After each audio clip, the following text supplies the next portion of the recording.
Assalamualaikum warahmatullahi wabarakatuh. Perkenalkan, nama saya Alia Febria Rahmarifa, NIM 236050 dari Prodi Pendidikan Bahasa Indonesia, Fakultas Keguruan dan Ilmu Pendidikan di Universitas PGRI Jombang. Di sini saya ingin melaksanakan tugas akhir mata kuliah keterampilan berbicara. Dosen pengampu Ibu Endasari. Selamat menyaksikan. Selamat siang, Bu Anifa. Terima kasih sudah bersedia diwawancarai. Saya ingin mendengar pandangan Ibu tentang tantangan dan harapan di dunia pendidikan saat ini. Ya. Ibu sudah mengajar berapa lama, dan menurut Ibu apa perubahan yang paling besar yang terjadi di dunia pendidikan saat ini? Menurut saya memang sudah mengajar sejak tahun 92 sampai sekarang. Kira-kira ya lebih dari 30 tahun, 40 tahun mungkin ada ya. Nah, itu jadi saya selalu mengikuti perkembangan pendidikan. Memang perbedaannya sangat besar sekali kalau zaman dulu dengan zaman sekarang. Karena apa? Di samping sarana dan prasarana zaman dulu dengan zaman sekarang juga berbeda. Kemudian sumber belajarnya juga beda. Kemudian metode pembelajarannya juga berbeda zaman dulu. Nah, sekarang yang paling itu adalah sarana prasarana yang sekarang mudah didapat, dan yang paling membaca metode pembelajaran. Kalau zaman dulu metode itu kita ceramah, kemudian metode drill, menghafal, dan metode penugasan atau PR tanya jawab gitu ya. Nah, kalau zaman sekarang metodenya lebih bervariatif, lebih menyenangkan, disesuaikan dengan model pembelajaran yang saat ini sudah diterapkan di seluruh instansi pendidikan ya. Jadi untuk pembelajaran zaman sekarang kita menyesuaikan dengan perkembangan zaman. Anak pun juga begitu, zaman dulu dengan zaman sekarang berbeda. Karena apa? Kalau anak zaman dulu sumber belajarnya hanya dari alam dan dari buku saja. Tapi kalau zaman sekarang anak-anaknya sudah mengenal gadget, dan perkembangan digital ini sangat maju pesat sekali. Untuk metode pembelajaran juga harus menyenangkan untuk anak-anak agar bakat dan minat anak itu bisa tersalurkan, ya, bisa meningkatkan kompetensi mereka. Dan kalau dulu sih karakter anak itu, kalau dulu apa ya, guru itu menghukum anak itu hal biasa. Karena seorang guru kalau menghukum anak atau peserta didiknya atau muridnya, pasti anak itu mempunyai kesalahan yang fatal. Tapi kalau zaman sekarang kita tidak diperbolehkan menghukum anak secara apa ya, fisik.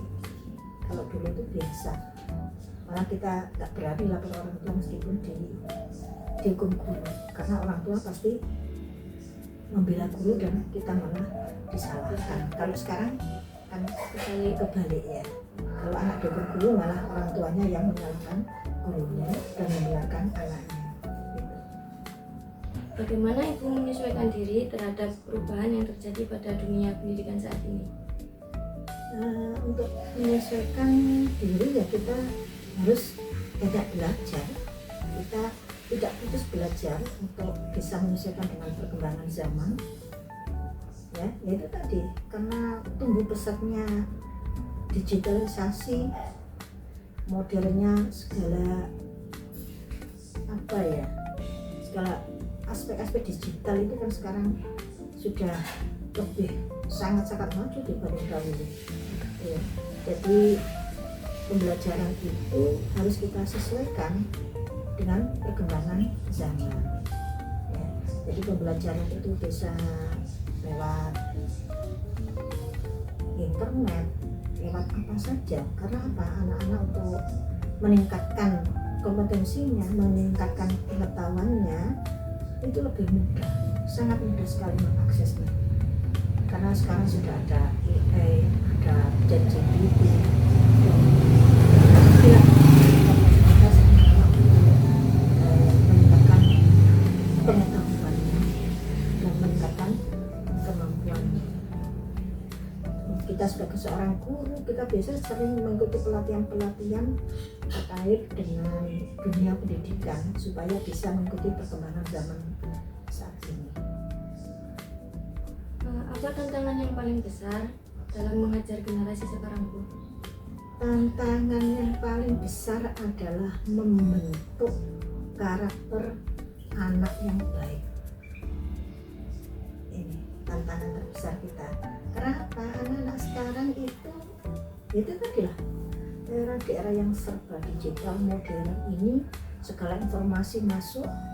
Kadang-kadang anak tidak bisa menyaring, tidak bisa bijak dalam menyikapi apa yang dia lihat, apa yang dia dengar, apa yang dia saksikan di media sosial atau yang lainnya. Malah mereka banyak yang meniru tren-tren tapi yang tidak positif. Nah, kemudian anak-anak sekarang karena game juga mudah diakses oleh anak-anak, itu anak-anak kan tidurnya malam-malam, kadang sampai pagi di sekolah tidur. Itu yang tantangan kita yang terbesar. Dan karena main game dan tidak bisa menggunakan game itu dengan baik, tidak bisa memanfaatkan waktu dengan baik, maka mereka di sekolah itu kebanyakan tidur dan malas untuk mengikuti pelajaran. Itu tantangannya, menanamkan karakter itu yang sangat penting. Adab yang baik, akhlak yang baik. Karena apa? Adab baik itu adalah berkat barokahnya ilmu. Menurut Ibu sendiri, peran guru masih sangat penting di tengah mudahnya akses informasi. Saya kira sangat penting sekali kehadiran guru itu. Karena guru itu sebenarnya kan tugasnya tidak hanya mentransfer ilmu, tapi juga mendidik. Ini yang paling penting ini. Jadi sebagai seorang guru itu kita hanya tidak mengajarkan ilmu pengetahuan saja, tetapi mendidik murid-murid kita agar bisa menjadi orang yang baik, orang yang sukses nantinya, dan tetap di jalan yang diridhoi Allah. Itu sebenarnya supaya ilmu yang menjadi ilmu yang manfaat barokah di dunia dan akhirat. Jadi seorang guru jangan jadi seorang guru kita itu hanya mentransfer ilmu saja, tidak. Tapi kewajiban kita juga mendidik, menjadi tauladan bagi anak-anak, bagi murid-muridnya itu. Dan tidak kalah pentingnya seorang guru itu mengajar, mendidik harus dengan ikhlas. Karena apa? Itu adalah panggilan jiwa. Insya Allah kalau kita bisa mendidik dengan ikhlas, karena itu sebuah panggilan jiwa, anak-anak kita juga bisa menyerap ilmu kita dengan baik. Itu. Yang terakhir, apa pesan Ibu untuk para siswa atau siswi yang saat ini sedang menempuh pendidikan?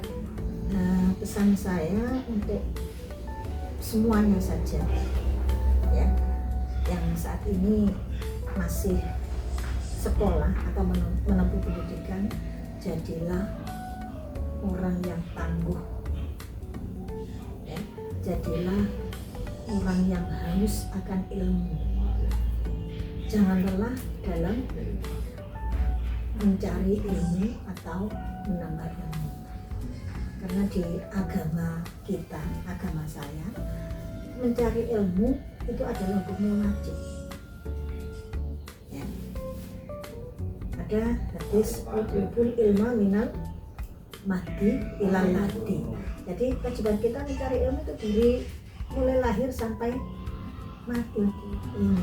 Dan banyak sekali ada yang menyatakan bahwa menuntut carilah ilmu sampai ke negeri jinan. Nah, itu menandakan mengisyaratkan bahwa mencari ilmu itu sangat penting. Ini barang siapa ingin menguasai dunia akhirat dengan ilmu, mana dunia ya. Nah itu, siapa lagi? Ya, sebagian itu yang saya tahu. Jadi untuk anak-anakku semuanya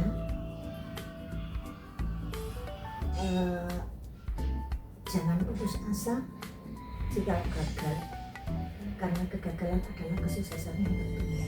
Tetaplah semangat untuk mencari ilmu, karena dengan ilmu kalian bisa menggenggam dunia.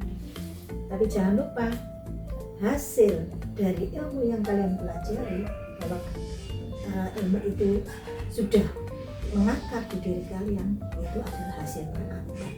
Jadi akar itu lebih tinggi daripada ilmu. Ini ya.